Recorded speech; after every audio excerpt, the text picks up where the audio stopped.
Hi everyone. Today I'm hosting Robert Błaszczak. And Robert, it's nice to have you.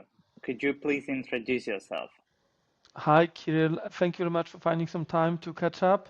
Well, I'm the Chief Revenue Officer at ShotQuality. I've been working around that side of the sports industry for the past decade or so through different roles, starting back at the Sportsman, then we had a Sport Radar, Genius Sports, Atrium Sports convert into Synergy Sports at some point, and we went back to Sport Radar. And a couple of years ago, I've moved to Armenia to head Fit Construct, and since last year, I'm back in Europe working for ShotQuality, which is known for the deep data extraction from different sports, mostly in basketball. Okay, thank you for this small introduction. Before we go to shot quality, so all of your career was based around sports and sports data particularly. My question to you is that I know you've been a writer at the beginning, and then you made it to executive roles. How this transformation happened, and was it difficult for you?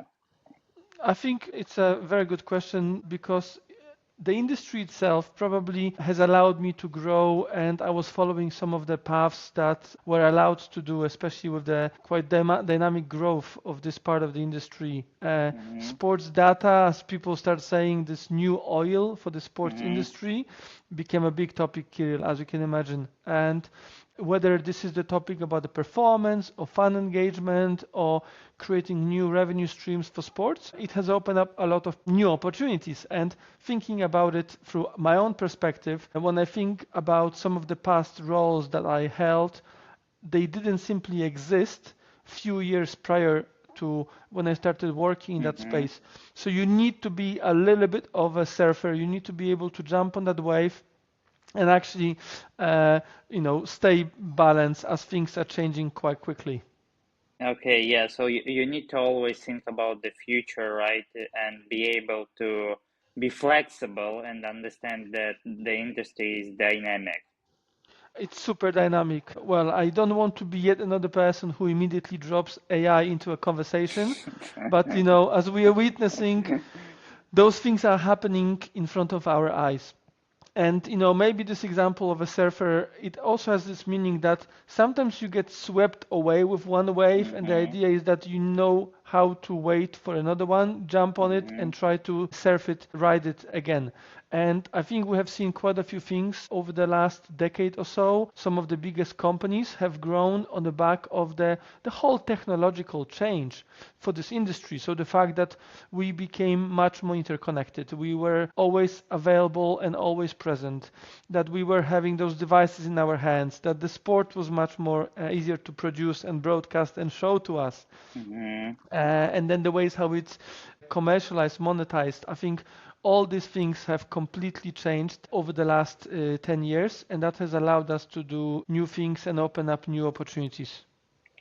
Okay, yeah, I completely agree with you that it's all changing, and like till this day, I'm still reading the articles and reading about startups, new companies in this space, and I'm being surprised by how they're trying to monetize, which way they are earning the money, and like the crazy things that are going on there. It's really interesting industry to be in, and we are heading towards shot quality because it's really unique company. Tell us about it. I think it's a very good point that this environment is changing very rapidly, and ShotQuality is quite uniquely positioned in that regard because you have the expertise coming from the performance and analytics, while the ability to commercialize the data not only for people who want to understand how different players perform for the purposes of who should be selected to start a game or who should enter the game at different phases, but also how to commercialize that content and make it much more engaging for different fans, give them this new angle, new perspective of how we watch the games. Sometimes, back in the day, we would consider if it's a case of basketball, a 2-point shot is 2-point shot and 3-point shot. We didn't get into much of nuance of those things. Whereas now we probably have a much better understanding of what actually happened on the basketball court, but also now on the field in soccer, American football, or tennis court, as we also jumped into that sport recently as shot quality. Um, in order to achieve so, you do need to combine a couple of those new ingredients. And I told you earlier that some of those roles are emerging as we speak. So the use of computer vision and the processing power that we are capable to do now is so much different than it was 5-10 years ago. Anything before that is prehistoric. It's dinosaurs. It's different era completely. In the last 5-10 years, we are able to process much more images with much more granularity of what's happening in sports, and we can do it so much faster, which allows us to get lower and lower on the latency, which again is driving value on the commercial side. Okay, yeah, that's interesting. You've mentioned about you as a shot quality are able to commercialize the data from different perspectives and different ways. Explain us how do you guys commercialize the data and like which data do you have? Because shot quality comes from two words, right? Shot and the quality, so it's really interesting to hear. No, that's a good question. Quite complex. I will try to keep it simple. So the principle or the initial way how shot quality was generating revenues was by providing information to coaches and analysts who Mm-hmm. worked in sports, especially in basketball Mm-hmm. originally, to have a much better understanding of what quality was that particular shot, hence the Mm-hmm. name of the company. Because if you are shooting a contested three and there is Victor Wanyama in front of you trying to mark you, that's probably not the best shot, even if you were successful. Whereas if I'm in front of you and you're LeBron James and you're trying to make a 3-point shot, I think, even from the same position, it would be a much easier shot to make. So Mm-hmm. first of all, we advise the coaching and analytics teams on clubs and teams level. Another way of bringing revenues for the company was to take the same product to broadcasters, so to adding another layer of data to the broadcast that they provide. It helps Mm-hmm. them to have a much more insightful information again about what's happening on the basketball court, what are the heat maps, from what positions players take shots, and what are the probabilities of the shots that they take. And that leads us to the third element, which is gaming and betting aspect of commercializing, monetizing that information. Because suddenly with 14,000 shots since the beginning of the company that were tracked and evaluated, we are Mm-hmm. now able to say these players in these conditions with these teammates and these opponents on the court, on the field at the same time, they are more likely to succeed than others. And with this Mm-hmm. information, of course, there are smart people out there who can convert that into revenues. They can convert that either by trying to beating the betting conglomerates and big companies, or while working for those big companies, trying to protect their interests and making sure that their data and their odd lines are as accurate as possible. Yeah, this is really interesting. So the data is all around shots. Could you explain us a little bit deeper? Of I've been. course, listen, but it's not Mhm. it's not just shots per se, because it's also about the positioning of the players. It's about the positioning on where we are even on the basketball court. Do we know whether this is a home team or away team, or if it's college basketball, which is so much different than the NBA? The influence of the home fans plays a very important role. College Mhm. basketball fans in the United States are much closer to what we could imagine being the home end in European football, soccer. Mhm. And that means that you need to take all those pieces of information into account while Mhm. evaluating what was the probability of what's happening in the match. Maybe the shot clock was expiring. When you are under the pressure because the 24 seconds clock is about to expire, the shot you will release will not be as well prepared as if you still have 5, 6, 7 seconds to make that shot. Mhm. If the game is close and there's only a couple of points difference and your shot is the difference between your team losing a match or winning it by Mhm. hitting a buzzer beater, there's an element of the gravitas that you need to handle in that moment of Mhm. pressure. And there is over 50 different metrics that we are deploying at every given time that helps us to understand what the quality of that shot was at the time. You've said over 50 metrics. Correct, because you need to take into account who is your opponent, how did you play against that opponent before, how far is that opponent, how far is the second defender from you, how far is your nearest teammate, just in case if you have a plan B for another pass, because maybe that shot was good also because you didn't have any other viable option for a shot. But if next to you there is a teammate who is in a much better position, that also influences whether you should have taken that shot or not.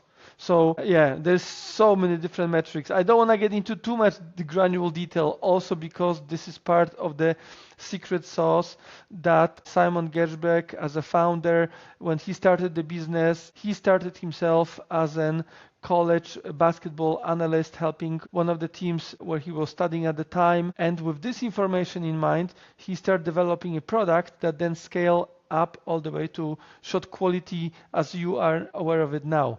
But as you can imagine, there was a lot of thought process put over the last 5-6 years to get the company where it is now. Wow, over 50. That sounds like awesome. Shout out to Simon, because yeah, it looks awesome.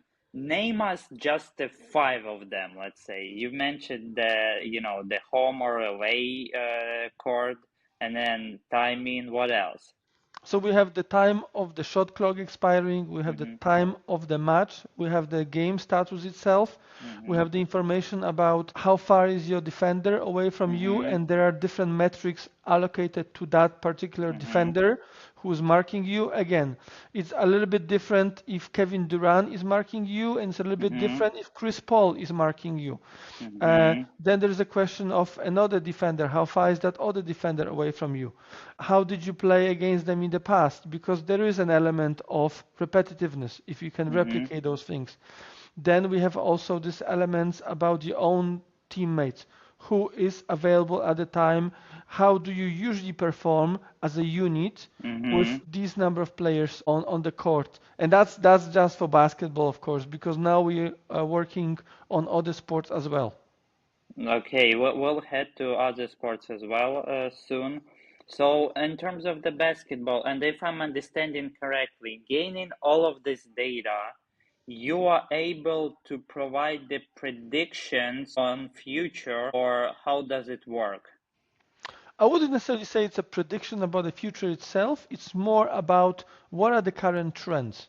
Where are we in the match right now?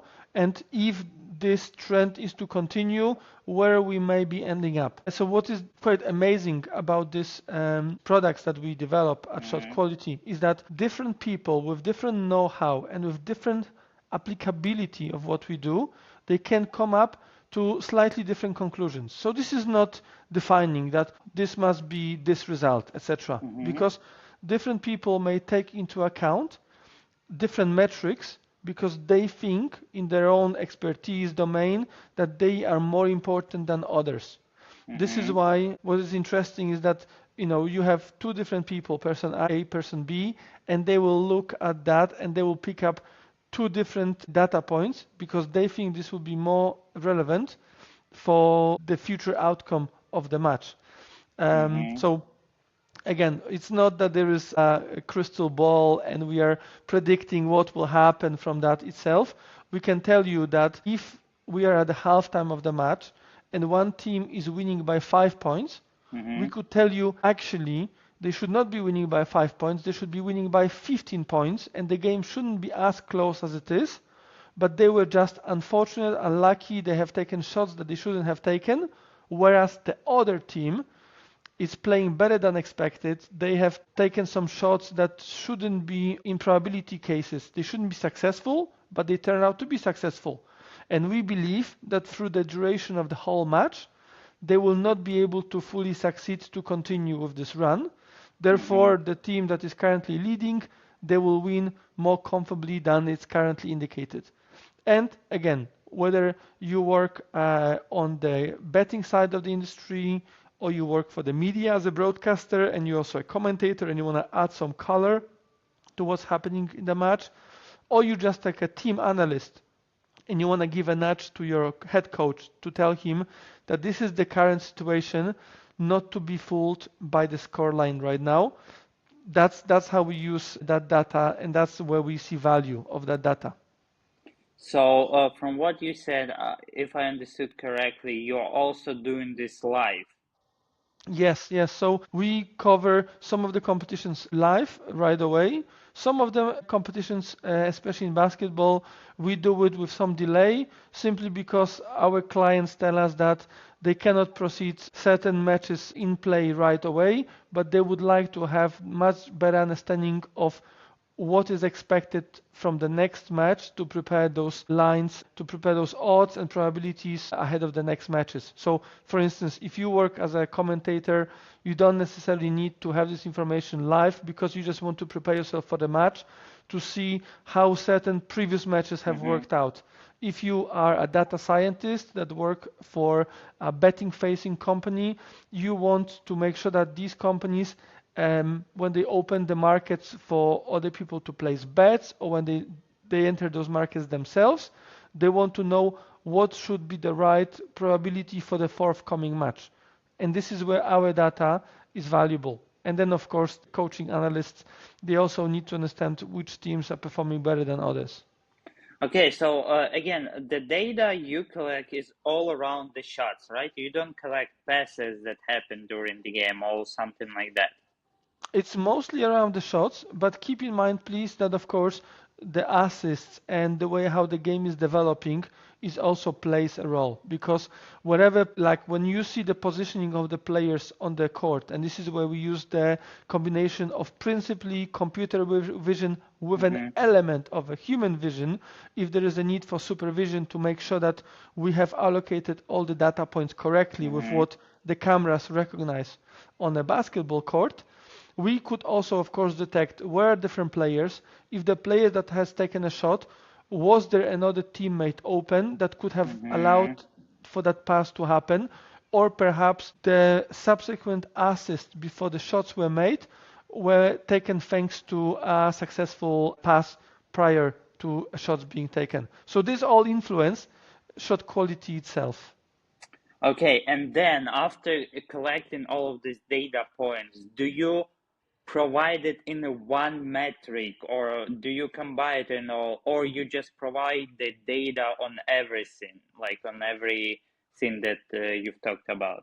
And that's a very good question. Depends who is the client, because different clients require different granularity of the data. So as you can imagine, the more granular data you receive, it of course commercially the business model means that it comes with a much higher investment on your side because you have a much better insight into what happened in that particular match game. Whereas if you are just like an individual user who just wants to have a much better understanding of more or less where we're standing, you would be just relying on shot quality index that would tell you, okay, these are the expected points in a match. These are the expected points either per team, per quarter, per match, per player, and that would be just enough. But if you are interested to dive deeper, of course, we adjust our products accordingly. We customize that whenever someone needs to have a much more granular information about the match. Some of those companies, they have not even tens, but hundreds of data scientists looking at all the details and trying to make sense of what's happening in sports. And of course, they would be willing to dive much deeper into the information we provide them.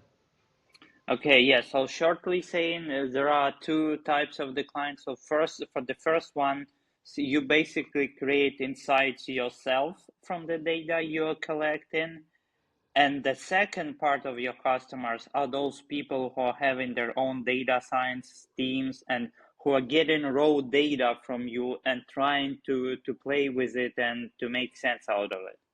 On the betting side, principally it comes down to this two kind of users. Of course, as you can imagine, if we go into this vertically and if we look deeper a little bit into that space, we are able to spot some sub-segments in both sides, either those who just use the data as it is, while those who are go deeper and mine this information a bit more accurately. Of course, we also have customer segments on the coaching analysts team sports side, and there are broadcasters, media who also want to enrich their own information about the match and what's happening, in the sport. Yeah, nice. So, and what is your right now? What is your main focus in terms of the industry? So, the biggest revenue streams for shot quality. Well, as you can imagine, we are in this really exciting position that we are still quite new company on that side of the industry. We are pretty well known on the sports performance side. We've been for a while also on the broadcasting side. We've done projects in Europe, Latin America, United States on that front. So this is already quite well-established brand in that space. When you hear shot quality on an ESPN broadcasts, you're not longer scratching your head, what is this company? Because you get to know this brand a little bit. On the betting and gaming side, there is still a relatively new territory for us, whereas we are quite heavily present in the North American market. And as you can imagine, this has been a very dynamic growth for sports betting in the US itself. We are still positioning ourselves in that industry, both in South America as well as across the Mm-hmm. Atlantic, Europe, Asia. These are the markets that we are still tapping in, simply also because they are quite already developed in soccer, football, Mm-hmm. for the European audience. They're quite well understanding of what to do with data in tennis and other Mm-hmm. major sports. And we feel this is a good moment for basketball to also enter as top three sport in terms of the size of the betting market. That's interesting. As I understand, your main mission in the company is actually to go through this road, right? Direction, like exploring betting opportunities in Europe for shot quality. For instance, I mean, Europe, Asia, Latin America is growing. A lot of people often talk about Brazil, that is very interested in sports overall. And it's not just football, but they have a strong interest in basketball. Keep in mind, it's one of the best basketball teams in the world when it comes to national men's team. They have interest in sports like volleyball, beach volleyball, again, across the different team sports, etc. So these are the kind of key areas for us to grow, to reach basically everyone in the US, and there are still probably a couple of companies that we still yet to build working relationship with, establish ourselves truly in Europe, and reach out to other countries where basketball is popular. I've mentioned South America and Brazil, but when we think about markets in Asia, they absolutely love basketball as well. If you go to the Philippines, it's a religion level following for basketball over there. They absolutely love it. There's quite a lot of markets in Asia that really like basketball. Okay, and let's talk about the tennis side. You mentioned that you're also exploring tennis as a sport, and my question to you is that, like, which road are you gonna take first at tennis, and why you decided to do tennis?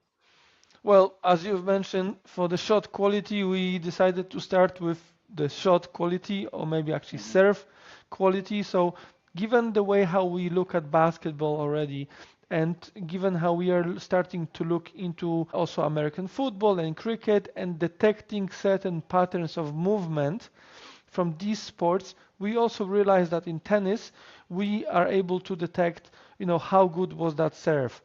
Is Mm-hmm. there an element of repetitiveness? What is usually the answer to the serve if it's delivered that way? And we've started initially working with some of our partners on the coaching performance side. So we did a very similar path to what we've done in basketball, starting Mm-hmm. on that side of the sports industry, learning a little bit more about it, creating more information, and then progressing further. I think, the cool thing about how the AI is used in sports, and is in this case specifically computer vision, what is quite interesting is how scalable that technology is. Mm-hmm.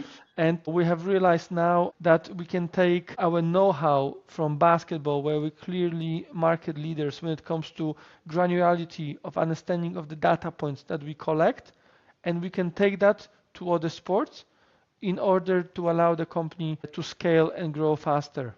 So basically, two ways to scale, like opening the new markets and opening a new sport. This Yeah, I is think the long-term plan. yeah, I think that's a very good observation. As you can imagine, There's a lot of opportunities there. It is a competitive space, but we do benefit from the fact that we were one of the earliest companies on the basketball side, and we see that there is value that we bring also into different sports. The nicest thing, I must confess, from our conversations with different clients is that we present what we do and we hear back from them and say, what if you could help us solve one of our other problems? Or Mm. what if you could advise us on that sport?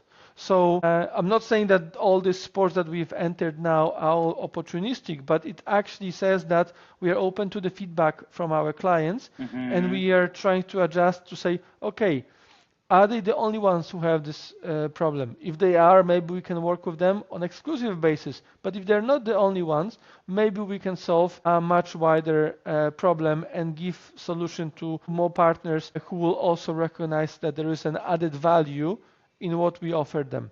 And all you do is, through a robust team spread around the world to help different partners and be as agile as possible to adjust to those customer needs. Yeah, that's a smart approach, always taking the feedback and editing your product towards the needs of your customers. It will lead to a company to success. That's just a Bible, of a company growth. My Uh, question to, yeah, go ahead. Fingers crossed that this is, that this is the, I mean, we strongly believe that we follow the right path. Of course, we are open to feedback, and this is probably the most valuable aspect. Again, I don't necessarily want to name names, but we are open to feedback from the clients that we already work with, and we're very fortunate to work with some of the biggest names in this industry, and I allow myself to just hold those names for myself for the time being. But one of the aspects of growth and developing is you constantly listening to what the other side actually needs and try to adjust it while benefiting from understanding of what is our overall space, and can we solve this problem also for others? Is it something that can be scaled to either other sports or other partners? Okay, yeah, and then so like from listening, it was really interesting to learn like what you guys do. But my question to you is that let's say I'm a basketball coach and NCAA, and I'm coming to you, Robert, and saying, "Hey, can you help me? What like exact product could you give me? Because I understood what you do, I understood the value you bring, but it's right now for me it's abstract, and I'd love to have like what exactly could you help me with?" Listen, I mean, I can use the example of basketball, but also in the Uh-huh. same way, if we were to have a product in ice hockey, hopefully we can Okay. do something relevant for you since you're a big ice hockey fan yourself. First and foremost, we would advise the coaching staff on what is happening on a basketball court in ice rink. We would tell them, okay, this player is taking shots from the positions that he or she should not be taking shots because they're not only unlucky or fortunate with those points, but they should not be taking those points because they were not in an optimal position. Or Mm-hmm. we would say if you change the matchup in terms of who is playing against whom, Mm-hmm. your probability of scoring points is higher, or vice versa. If you adjust your defense line and you change the matchup for defense, you will be Mm-hmm. able to defend against those shots better. We would give you a much better indication about your performance on the court by saying, actually, you know what? You think that you play in a close game, but we think that you are fortunate with the current situation. If you don't change something, you will lose this game later on as it Mm-hmm. progresses through the rest of the remainers of the match. Mm-hmm. This is the kind of information that gives you an indication. Maybe also from the, like, I can switch the scenarios a lot, but maybe it's a close game and you as a head coach, you are thinking, oh my God, I need to switch, turn things around because this is not working. And we will say, no, no, no, hold on. It's fine. You were just unlucky with the shots. The expected points from the shots you've made were much higher than what actual output has been. Keep up the good work, keep up what you've been doing, and you will eventually win the match, you know? Mm-hmm. So there are different elements of how we help those teams and advise them with proper analytics. And yeah, I got you. That's interesting. But how accurate, like, do you track the accuracy of your predictions? How accurate, let's say you said to a coach, don't change anything, and it worked out. Like, how accurate your predictions are? So again, so we are not necessarily working on predictions Yeah. itself. We just more about the trends. So let's Trends. put it this way: the trends, I would believe they are very accurate, Uh-huh. given how many not only sports teams but also betting companies at the top end of the market start using our data. So Mm-hmm. they definitely see that there is value in that. As I said also before, it's not necessarily about predicting the future, but Mm-hmm. it's all about what data points really interest you. So Mm-hmm. I would say this way, Kirill. Different people would have different opinions, and this is the beautiful Mm-hmm. thing about sports. It's a game of an opinion, you know. Mm-hmm. So different people will look at the same match, they will look at our data, and they may conclude with Mm-hmm. different results because some of them they will think, okay, we think that there is a possibility with the deeper data. Some of will probably look somewhere else, Mm-hmm. uh, and this is also fine. At the end of the day, those who keep winning, they keep coming back to us, and probably that's the most important. Yeah, this is the most important quality feedback that you could have, right? All right. Yeah, yeah. Exactly that. So that's, we're pretty happy about it. All right. Yeah, Robert, let me ask you a blitz questions at the end of our recording. So first of all, what is your favorite sport? That was supposed to be a fast question. I would be split between the sports I like to watch and I like to play. Which one would you like to know? Both. Both. Okay. So for watching, I definitely am in the volleyball, basketball, football, soccer Mm-hmm. space. Mm-hmm. Um, for playing, I love swimming. I started learning to play golf, and I really enjoy that. Mm-hmm. And on the racket sports, whether this is paddle or tennis, I really enjoy my time out. Okay, so individual sports for playing and team sports for watching. I think, given as things are progressing and the time schedule becomes more tight, it's more and more difficult to be part of a big team Mm-hmm. and adjust especially the travel regime to the schedule of the matches. Yeah, I know how busy you are. All right, who is your favorite player in your favorite sport? Growing up, I had a love and hate relationship with Kobe Bryant as an athlete, and as he was progressing with his career, I truly admired, his devotion for what he did and his commitment and his hardworking ethics. Right now, I would I look up to how long LeBron James has been playing Mm-hmm. because I think whether people like him or not for different reasons, to stay on top of your game for that many years in such a good shape requires so much discipline, so much Mm-hmm. self-care, so much thoughtfulness about what needs to be done to be Mm-hmm. successful and not letting those things go that I think this is pretty remarkable.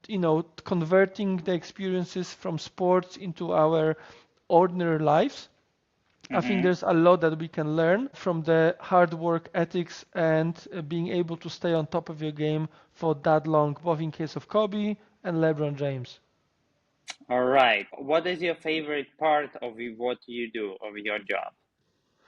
I like people and I like going and meet them. People think I like to travel. I think the best thing about traveling is that you travel to meet other people. And I think I've been very fortunate to work in the sports industry through different roles and different areas of the sports business itself. And in that journey, you meet other people who are pinching themselves every day that they Mm-hmm. do the job they do and they can continue developing the passion for sports, but also leaving something behind. I like to believe, Kirill, that with the work I do, there is a little bit of this legacy in sports Mm-hmm. that we make sport as an industry a bit more professional, a bit more accessible, giving a little bit more information about what's happening there, Mm-hmm. and also paving a way for people who also have interest in sports. They don't necessarily progress to be professional athletes, but they would like to create a career for themselves as a way of life. And hopefully,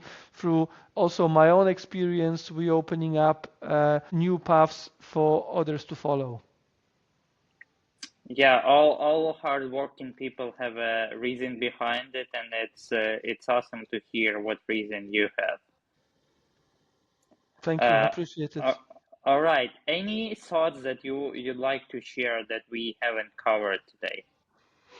I think you've asked very good questions, Kirill, and I really like always how well you've been prepared to this and the previous interviews that I had a chance to listen to. I think we live in a very interesting times with technology becoming more and more present in around the world, but especially in the world of sports. And for all your listeners and for all the people that are still on this kind of early stages of their career as they're making the first steps, thinking how we can help different sports, whether athletes, teams, leagues, the whole federations, with using technology and making that more accessible. I think this is the next big step, how to advise them and how to be in a position that they can deploy this information. And it's not only selected for the very few, but people have access to across the whole pyramid of sports to have access to this deep know-how about sports. And I hope that this is the next decade that we will see in the industry about accessibility